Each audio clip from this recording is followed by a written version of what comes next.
C times ನ್ಯೂಸ್ಗೆ ಸ್ವಾಗತ। Respected guests on the dais और मेरे प्यारे मोहल्ले वालों, आज हमारा यहाँ जमा होने का मकसद सबको मालूम है, नशा मुक्ति, डी एडिक्शन। सबसे पहले मुझे बहुत ही अफसोस हो रहा है, इस्लाम में नशा हराम है। नशा चाहे कुछ भी हो, बीड़ी, सिगरेट, पान, तंबाकू, कोकेन, हीरोइन, जो भी नाम लो, जो भी नशा है हराम है। आज इस मोहल्ले में ये प्रोग्राम रखा गया है, क्या है? नशा मुक्ति। तो शर्म की बात है, बड़े अफसोस की बात है, सारा मोहल्ला मुसलमानों का है, फिर भी यहाँ पे प्रोग्राम रखा गया है। ठीक है, तो शायद लोगों को पता होगा किस लिए रखा गया है। मैं आज इस छोटी सी तकरीर, ज्यादा टाइम नहीं लूंगा, सिर्फ आपका 10 मिनट लूंगा। 10 मिनट के अंदर नशा क्या है, उससे होने वाले नुकसान, उससे कैसे बचा जा सकता है, थोड़ी सी तकरीर में बता दूंगा मैं आपको। फूलों के बाग को कब्रिस्तान मत करना, फूलों के बाग को कब्रिस्तान मत करना, माँ बाप की उम्मीदों को नाकाम मत करना, डरना उस जहर से, डरना उस जहर से जिसे नशा कहते हैं, खुद को नुकसान करके दूसरों पे इल्जाम मत करना। हमारे दिमाग में एक छोटा सा केमिकल रहता है जिसे डोपामाइन कहते हैं। क्या बोलते हैं? डोपामाइन। उसी की वजह से इंसान खुश, हमेशा खुश रहना, हमेशा चाहते रहना, बातचीत करना, तो इसका दारोमदार सभी उसी केमिकल पर है। जब इस केमिकल की कमी दिमाग के अंदर हो जाए तो इंसान क्या होता है? बेजार, बोर, चिड़चिड़ा, जिद्दी, गुस्से वाला ऐसा हो जाता है। तो हमारे पास दो किस्म के इंसान हैं, एक समझदार, पढ़ा लिखा, चालाक, दूसरा है अनपढ़, जाहिल, गवार। पढ़ा लिखा जाहिल, पढ़ा रहता है फिर भी जाहिल रहता है। क्यों बोले तो उसको सोसाइटी में कूल बनना, जैसा वही बच्चा बोल रहा था कि मतलब सबके सामने अच्छा कूल दिखना है। तो क्या करेंगे ये लोग? जब भी बेजार होगा तो एक पढ़ा लिखा इंसान क्या करेगा? बोर होगा, उसे बहुत बेजार है, अच्छा खा लेगा, एक गाना सुनेगा, एक मूवी देखेगा, या फिर फ्रेंड्स के साथ बाहर घूमने चला जाएगा। वही एक जाहिल, अनपढ़ क्या करेगा? वो बेजार जब होगा तो क्या करेगा? बीड़ी, सिगरेट, शराब, इसकी आदत डालेगा। तो याद रखिए, इन चीजों से भी वो केमिकल दिमाग में आता है, डोपामाइन, और उन चीजों से भी अच्छा खाना, वर्जिश करना, उससे भी आता है। लेकिन जो सुबह उठकर वर्जिश करता है, अच्छा प्रोटीन वाली ग़िज़ा खाता है, तो उसका जो डोपामाइन केमिकल रहता है बहुत देर तक चलता है जिस्म में। इन छोटे छोटे गलतियों से, जैसे बीड़ी पी ली, सिगरेट पी ली, तंबाकू, कोकेन, या छोटे छोटे नशा कर लिया, उससे भी डोपामाइन आता है, खुशी हासिल होती है, लेकिन वो कुछ देर के लिए, उसके बाद जो अपने आप खत्म हो जाती है। तो क्या करता है इंसान? फिर से अभी सिगरेट पी लिया तो मूड अच्छा हो गया, 10 मिनट के बाद क्या करेगा? फिर बेजार होगा तो फिर क्या करेगा? एक और सिगरेट पिएगा, एक और पान खा लेगा, यानी आदतों का गुलाम बन जाएगा। नशा जो है गुलाम बना देती है, आदतों का जो है इंसान को गुलाम बना देती है।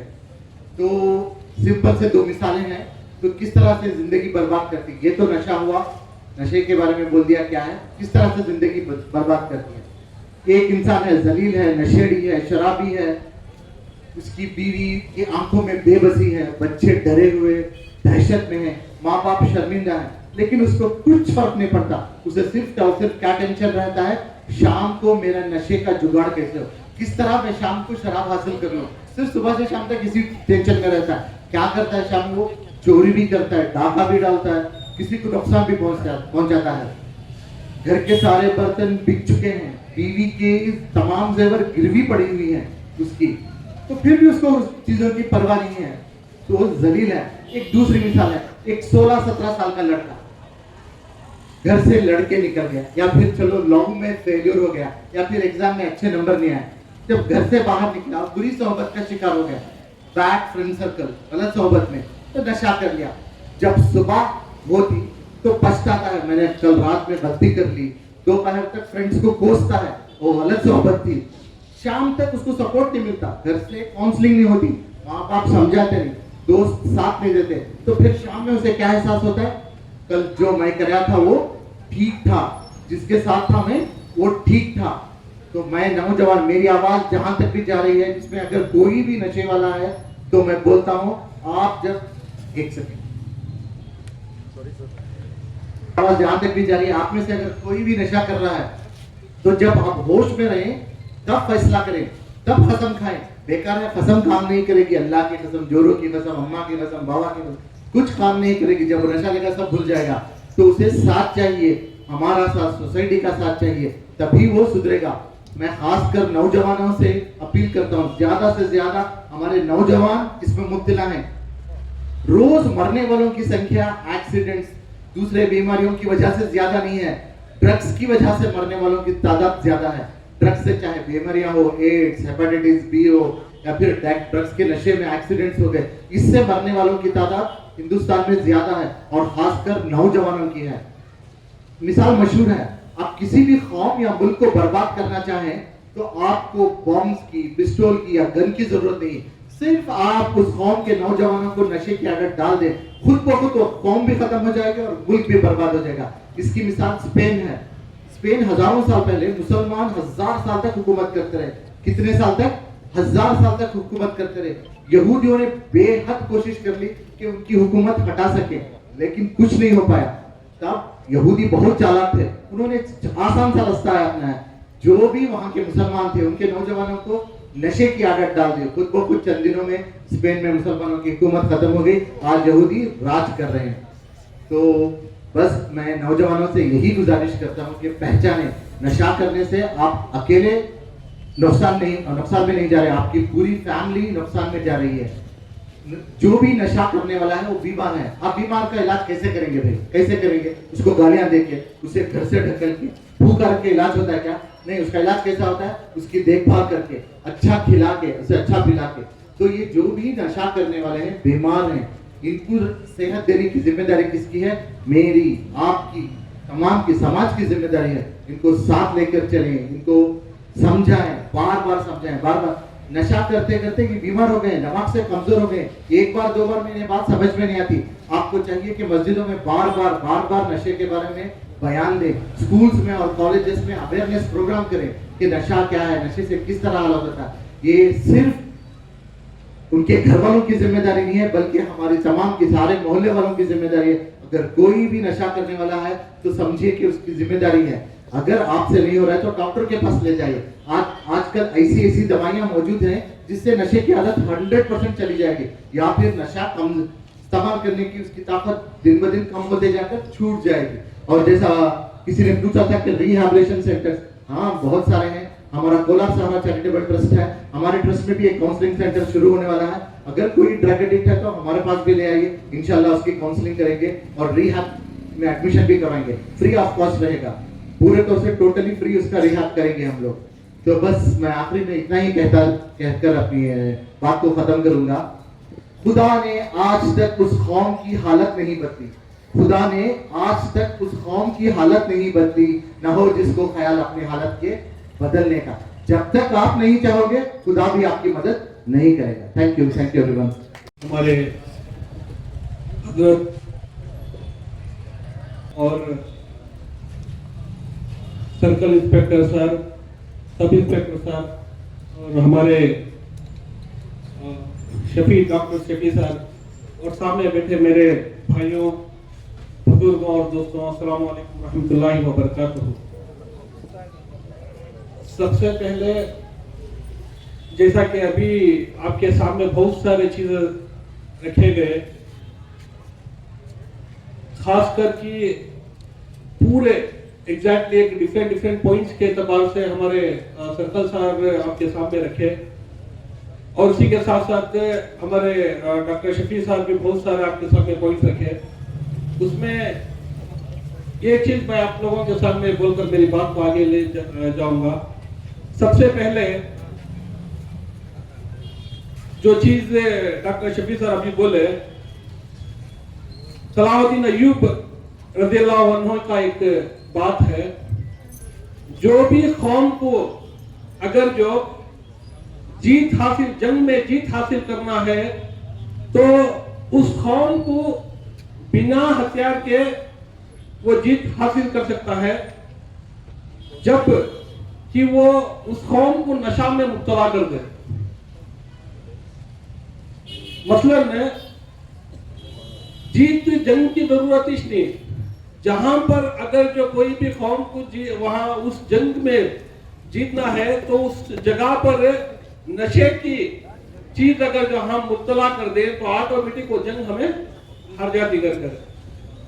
तो इसका क्या है मतलब, जहां पर भी देखो, खासकर इस कोलार शहर के अंदर और इंडिया के एक सेंसस रिपोर्ट के अंदर, मैं चंद चीजें आपके सामने मैं रखना चाहता हूं। एक पूरे हिंदुस्तान के अंदर 2019 में हम देखेंगे तो एक रिपोर्ट, खासकर ये जो एनडीपीएस गांजा के केसेस में मोर देन 1,11,940 केसेस दर्ज होकर पूरे हिंदुस्तान का सराउंडिंग बोर्ड सेंसस है। उसके अंदर कर्नाटका के अगर जो हम देखेंगे तो केवल कर्नाटका के तकरीबन एक 75,000 केसेस आकर दर्ज होकर है।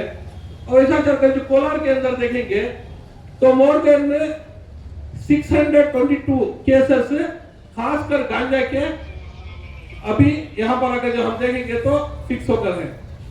तो उसके अंदर पूरे इंडिया के अंदर अगर जो रिपोर्ट अगर जो देखेंगे सारे लोगों की, उसमें 36% गांजा के नशे में लोग मुब्तला हैं। इसी तरीके से कोलार के अंदर भी अगर जो हम रिपोर्ट देखेंगे तो मोर देन 25% केसेस गांजा के केस में मुब्तला हैं। तो मैं आप लोगों को क्यों इसलिए ये बता रहा हूं कि अभी रिसेंट हाल ही में मैं बैंगलोर में अभी आज केस था जो इसका एक बेल हुआ, उस बेल का एक्चुअली फर्निश करना था। वहां पर एक एनसीपी पुलिस ने एक अरेस्ट कर है, जो 4 लोगों को अरेस्ट कर है। उसमें उस 4 लोगों में 3 औरतें हैं और एक जेंट्स है, जिसमें बैंकॉक को जाकर वहां से गांजा लेकर उमन को गई, उमन से आकर बैंगलोर। जब बैंगलोर में वहां पर एनसीबी पुलिस ने अरेस्ट किया तो वो लड़की का और वो लोगों का पूरा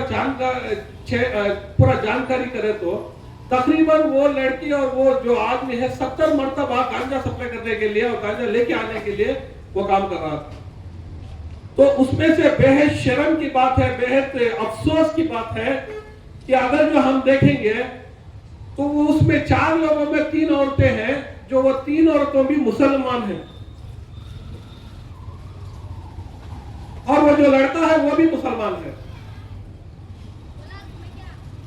और हाल ही में कोलार के अंदर रिसेंट में एक 4 दिन अव्वल में कोर्ट के पास खड़ा था, एक ऑफिशियल फैमिली के, उनके पेरेंट्स आकर बहुत ऑफिशियल है और उनके अम्मी आकर टीचर और उनके अब्बा आकर एक अच्छे बिजनेसमैन, कोर्ट के पास ढला लेकर आए।